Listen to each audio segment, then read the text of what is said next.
Do you want to become a permanent part of the channel? Check out the Alliteration Gaming Patreon. Here you'll find different tiers that all let you get involved in my videos, as well as provide you with a shout out, exclusive Discord access, and the ability to see my content early and ad free. Now, if you're new here, you're gonna need an account on the UGN site. This will let you sign up for events, locate stores near you, and of course, accrue those redemption points to use in the loyalty shop. You can even snag yourself 50 bonus points right now if you let me refer you. Until August 30th, when you're signing up, just click on Content Creator and type my channel name in the box. Regardless of how you do it though, thanks for being part of the Alliteration Nation. Now, let's get on to the video. Good evening, my dear viewers. Welcome to another Alliteration Gaming video. My name's Levi, and we're commissioning another deck, this time on the very, very unknown entity, I should say, that is Rikiya Katsukame. This one is going to be brought to you by my boy Josh, the Colonel himself. He says that he's recently been afflicted with the five-hander syndrome and is really trying to try out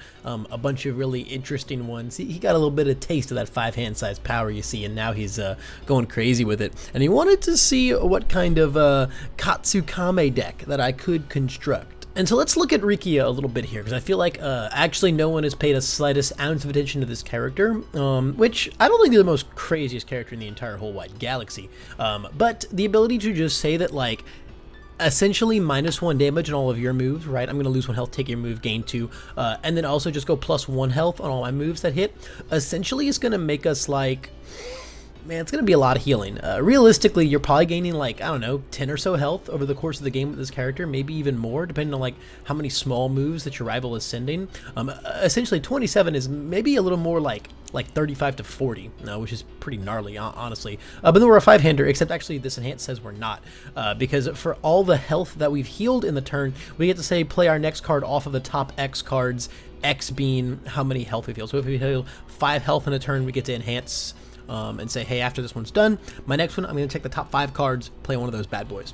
So it's pretty cool. This works on both turns, so we get to block this way as well. That one's a little more like, you know, sacky, because we have to make sure we find like the right block zone, the right block mod. Now, you don't have to play it, right? Because you remove the card, and then you may play the removed card as your next one. So if you end up not wanting it, you just removed a card for nothing, no big deal. But effectively, with this letting you play an extra attacker foundation on your turn and then block with it, it's actually more like a 7-hand size character. You don't get to build like one, of course, because you're not drawing 7 cards. But you can kind of act like a 7-hander in some instances there, especially once you get into like the mid-late game and you're able to throw out a couple moves and really get some serious healing on. So the way I like to look at this character is effectively more like a 7-hand size 40 health character, which is not bad by any means. You get to play a lot of cards. The only thing is that you have to be playing a deck that really supports that. So your deck is not actively doing anything crazy, because it is what is enabling you to be a 7-hand size 40 health character, right? So we go look at the attacks here. I went a very simple route, and we're just gonna play 1,000,000 throws, because throws all have guaranteed damage, which means we definitely heal. And like, even in a world where like we're at max health, right, and we like lose 1, hit with the throw, gain it back, we still want to have healed that health. Like, that's not like a bad exchange, because it's going to give us 1 more deep for our second enhance right here. So we're playing 14 throws in our 20 attack lineup. We're playing 7 4 diffs, and then 3 4 5 6 7 5 diffs as well. The split is really just to kind of cover block zones, because if you notice, overhead, cat's claw, creeping vine, and fat grapple are all high blocks, and trap flex is our only low block in the throws here.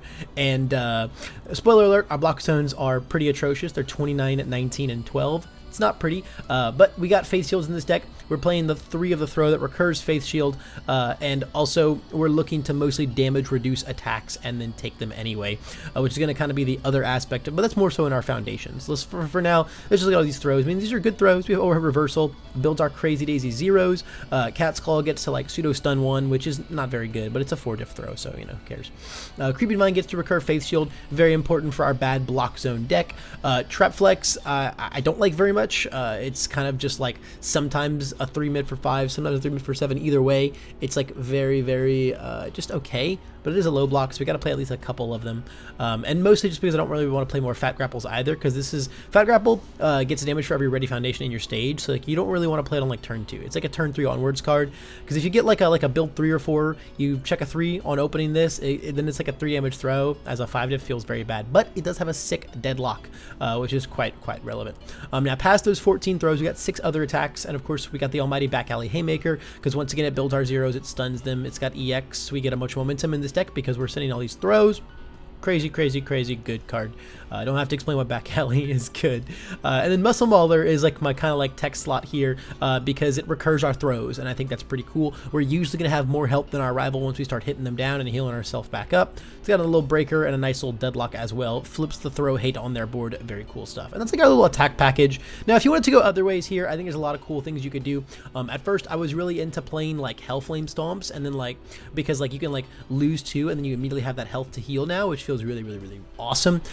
And then of course you know you have like a lot of the other stuff, just stuff that like punish your rival for like full blocking, right? Like Merciless Rush I thought was really cool because like you full block destroy one, or you half block and then I get to heal.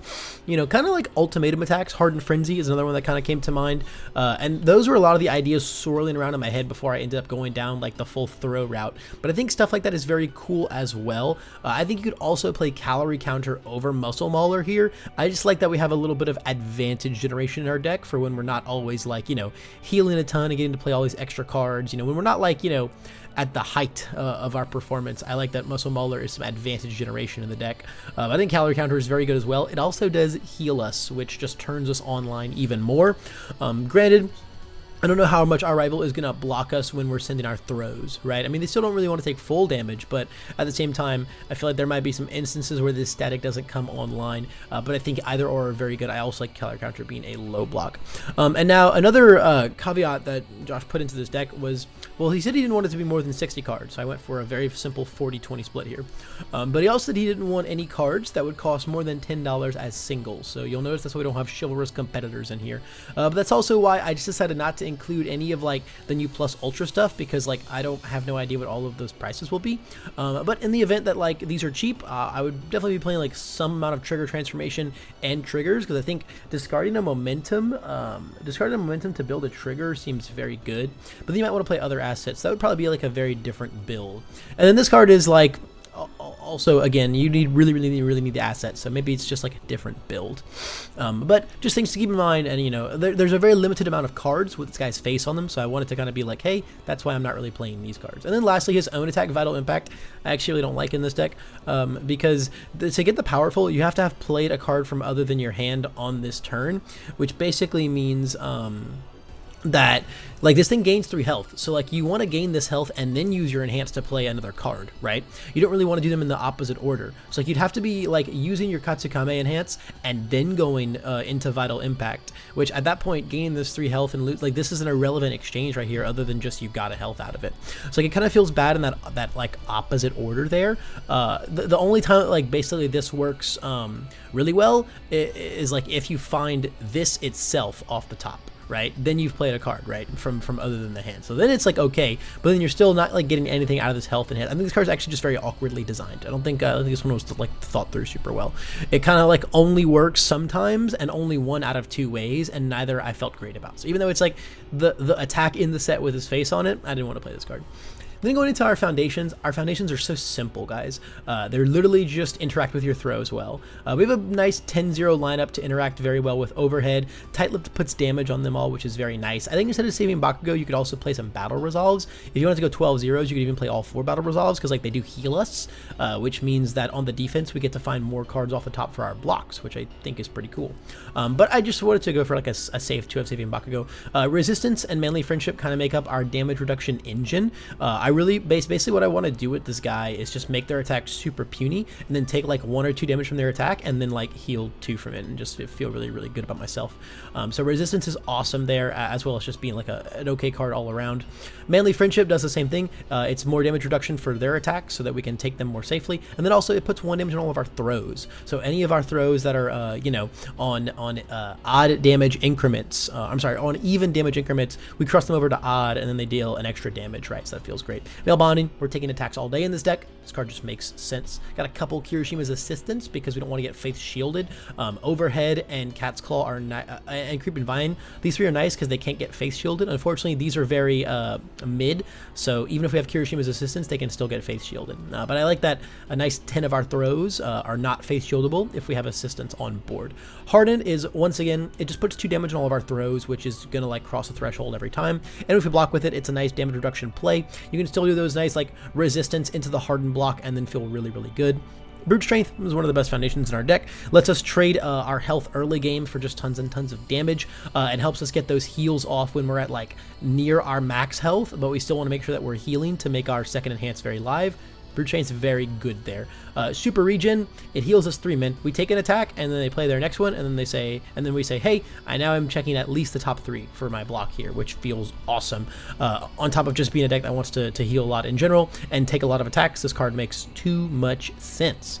Triple Faith Shield here, just to interact really well with my Creeping Vine Eruption, and also kind of pad out these horrendous block zones. Having recurable Faith Shield, recurable Omni Block makes those block zones a little less scuffed. You basically just have to make sure that like you have like the face shield or like the choice like 1 high block or whatever for the real scary like home run combos and stuff, or you're just holding one of your, you know, again, you're only 12 low blocks in the deck for like, you know, 1.3s or, you know, whatever it may be. You could also, I think there's an argument to play more trap flexes just to have a few more low blocks in the deck. Same for Muscle Mauler into Calorie Counter. Just depends if you really find yourself struggling blocking that much. And then lastly, for homage to my heroes, because again, we are taking attacks. And we also have 8 attacks in our lineup, right, between overhead and back alley that do trigger Homage's damage pump, although it only pumps Fury or punches, so we actually only have 6 attacks that it pumps, so it's pretty awkward there, but it just says that like we get to draw a card when we take damage. You could play Coping with number 1 over this,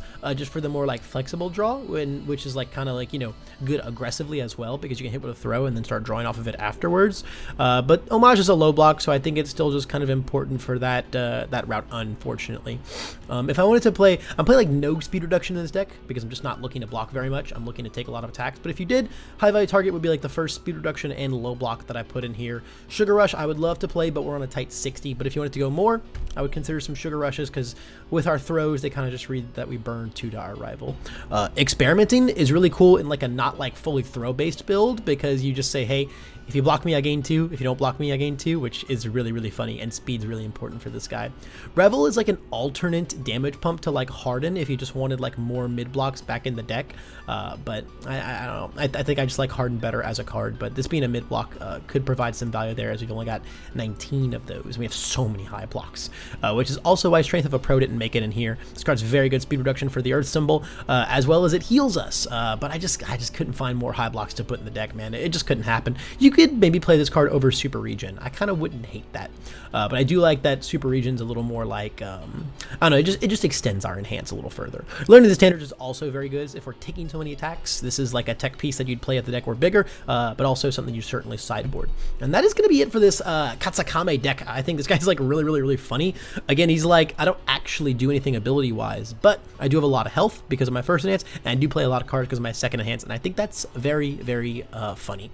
That's gonna be it for this deck commission, guys. Thank you so much for watching. If you want your own just like it, you can go ahead and check out my Patreon linked down below. See all the ways you can get involved in my content. But if all you did was make it just to the end of this video, I appreciate that all the same. That's all the time I got for today, but I hope I can see you in the next one.